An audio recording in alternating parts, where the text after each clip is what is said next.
नमस्कार, अंजली किचनमध्ये तुमचे खूप खूप स्वागत आहे. आज आपण बनवतोय उन्हाळ्यासाठी खास असा पदार्थ. तर गव्हाच्या पिठाचे आपण पानोळे बनवणार आहे. तर त्यासाठी आपण इथं बघा गव्हाचं पीठ घेतले 3 वाट्यावरून. पीठ व्यवस्थित आपण चाळून घेतले किंवा न चाळून घेताही चालतं. त्यासाठी इथं बघा भरपूर अशा लसूण पाकळ्या घेतलेल्या आहेत 15-20 आणि 15-20 मिरच्या लागणार आहेत. तर इथं आपण कांदे 3 चिरून घेतले बारीक मीडियम साईजचे. त्यानंतर 1 टोमॅटो, जास्त अशी कोथिंबीर लागणार आहे, 1 चमचा जिरं, 1 चमचा धना पावडर, अर्धा चमचा हळद, थोडीशी हिंग पावडर, चवीनुसार मीठ आणि तेल लागणार आहे आपल्याला. तर सगळ्यात आधी आपल्याला मिरचीचं वाटण करून घ्यायचं आहे. मिक्सरच्या भांड्यामध्ये आपण इथं जिरं, मिरची आणि लसूण टाकून घेतलेलं आहे. तर आता परात घेतली. परातीमध्ये सर्वात आधी आपण गव्हाचं पीठ घेऊया. गव्हाचं पीठ तुम्ही इथं चाळून नाही घेतलं तरी चालू शकतं.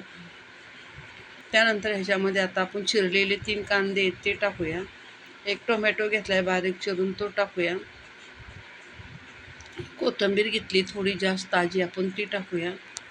जास्त कोथिंबीर टाकल्यामुळं हा पदार्थ चवीला छान लागतो. त्यानंतर आता आपण इथं थोडेसे मसाले घेतलेत. हळद घेतली आपण, इथं हिंग आणि धना पावडर टाकूया. तुम्हाला आवडल्यास तुम्ही ह्याच्यामध्ये लाल तिखट पण टाकू शकता, पण हिरव्या मिरचीतच हा पदार्थ खाण्यास चांगला लागतो.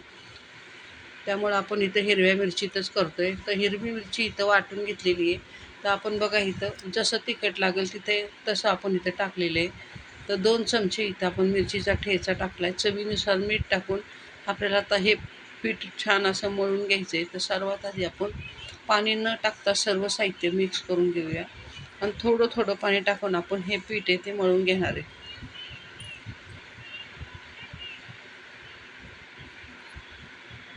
तर अशा पद्धतीने बघा हे पीठ आपण मळून घेतलेले. हाताला थोडंसं तेल लावूया आणि कोरडं पीठ लावून पिठाचा गोळा व्यवस्थित आपण आता तयार करून घ्यायचा आहे. तर कांद्यामुळं आपलं पीठ थोडंसं सैलसर होतं कांद्या टोमॅट्यामुळं, पण असंच पीठ आपल्याला ह्या पदार्थासाठी लागणार आहे. तर पीठ आपलं आता बघा मळून तयार झालेलं आहे. तेलाचा हात लावून घेतलेला आहे आपण.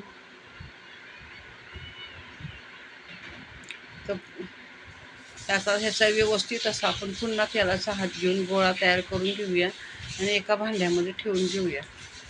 तर एका खोलगट भांड्यामध्ये हा गोळा आपल्याला ठेवायचा आहे. आता हे मळलेलं पीठ आपल्याला 1 रात्र चांगलं भिजवून घ्यायचं आहे. थोडा आंबूसपणा येईपर्यंत आपण ह्याला असंच आता 1 रात्र ठेवून देणार आहे. तर दुसऱ्या दिवशी सकाळी आता पीठ उघडलेलं आहे बघा. मस्त असं पीठ आपलं हे तयार झालं आहे. म्हणजे पानोळे बनवण्यासाठी जे पीठ लागतं ते आपलं आता तयार झालेलं आहे. पीठ आता हाताला पाणी लावून पुन्हा एकदा व्यवस्थित एकसारखं करून घेऊया. तर अशा पद्धतीने पीठ आपण पुन्हा पाण्याचा हात लावून व्यवस्थित असं एकसारखं करून घेतलेलं आहे आणि पीठ छान आता आंबूस झालेलं आहे बघा. ह्याला जास्त आंबलेलंच पीठ चांगलं लागतं, त्यामुळं पिठाला आंबूसपणा येईपर्यंत 1 रात्र आपण पीठ मळून ठेवायचं. आता फणसाची पाने घेतलेली आहेत, पानं स्वच्छ धुवून घेतलेली आहेत आपण. इथं बघू शकता धुवून ह्याला पानांना मी सुकवून घेतलेले. आता व्यवस्थित असे आता पालथ्या बाजूने आपल्याला ह्या पानावर पानोळं थापून घ्यायचे. पातळ असे बघा हे पानोळे एकदम बनवून घ्यायचे. तर अशा पद्धतीने सर्व पानोळे आपण इथं थापून घेऊया. जाड न थापता जास्त पातळ जेवढं तुम्ही पानोळा तयार करताल तेवढा चवीला खूप छान लागतो. तर अशा पद्धतीने बघा इथं आपण पानोळे आता 5-7 थापून घेणार आहे. एका साईडला कढईमध्ये पाणी ठेवलेले आहे आपण. तर अशा पद्धतीने बघा हे पानोळे मी थापून घेतलेले आहेत.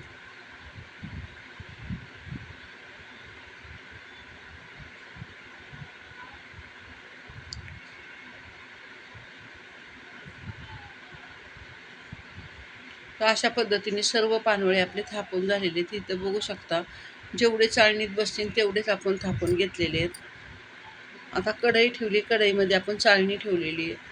तुम्ही इडलीच्या कुकरमध्ये पण हे शिजवून घेऊ शकता, पण आपण इथं कढईमध्ये रिंग ठेवली, पाणी ठेवले आणि आता हे सर्व पानोळे आपण कढईमध्ये व्यवस्थित लावून घेऊन ह्याच्यावर परात टाकून ह्याला एक 10 ते 15 मिनटं चांगलं शिजवून घेणार आहे.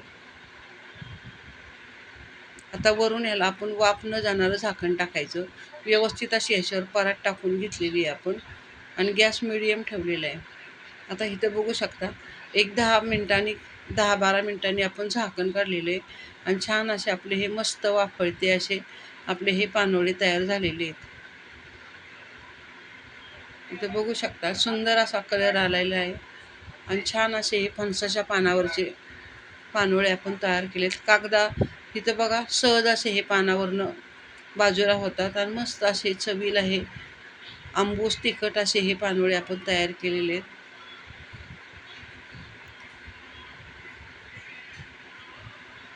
तर इथं बघू शकता आपले पानोळे आता बनवून तयार झालेले आहेत. चवीला एकदम छान असे हे जे पानोळे लागतात. उन्हाळ्यामध्ये खास तुम्ही ही रेसिपी एकदा तरी करून बघा. आणि जर आजची रेसिपी तुम्हाला आवडली असेल तर चॅनलला सबस्क्राईब करा, शेअर करा, कमेंट करा. धन्यवाद.